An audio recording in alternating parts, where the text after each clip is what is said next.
షీట్లు మొత్తం టోటల్గా మనకు తైవాన్ నుంచి వచ్చిన షీట్లు అనమాట ఇవన్నీ. సో తైవాన్ నుంచి వచ్చిన షీట్లు ఇవన్నీ 2.5 షీట్లు మొత్తం టోటల్గా. సో 2.5 షీట్ మనకి ఎలా కావాలంటే దీని మనకు మార్కింగ్ ఉంటుంది ఇట్లా. సో ఇక్కడ ఇది రాసి ఉంటుంది, ఇది ఏ గ్రేడ్ షీట్, ఇది ఏ గ్రేడ్ షీటు 2.5 అని చెప్పి రాసి ఉంటుంది షీట్ మీద, ప్రతి ఒక్క షీట్ మీద రాసి ఉంటుంది అనమాట ఇది. సో ఇది ఏంటంటే ఫస్ట్ క్లాస్ షీట్స్ అనమాట ఇవి.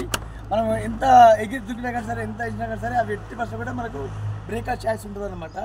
సో అంత అటువంటి షీట్స్ అనమాట. ఇందులో మనకు మల్టీ కలర్ కూడా ఉన్నాయి మన దగ్గర. మన దగ్గర ఏంటంటే ఇప్పుడు మెరూన్ కలర్ ఉంది, సో ఇది ఆరెంజ్ కలర్ ఉందన్నమాట.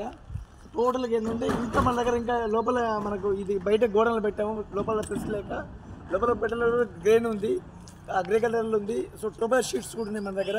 అన్ని కలర్ల షీట్లు మన దగ్గర అవైలబుల్గా ఉన్నాయి. 2.5 ఉంది, 2.3 ఉందన్నమాట. సో ఇవన్నీ 2.5 షీట్లు మొత్తం ఇక్కడ పెట్టేసాము. మిగతా అన్ని 2.3 షీట్లు లోపల ఉన్నాయి అన్నమాట రూమ్లో.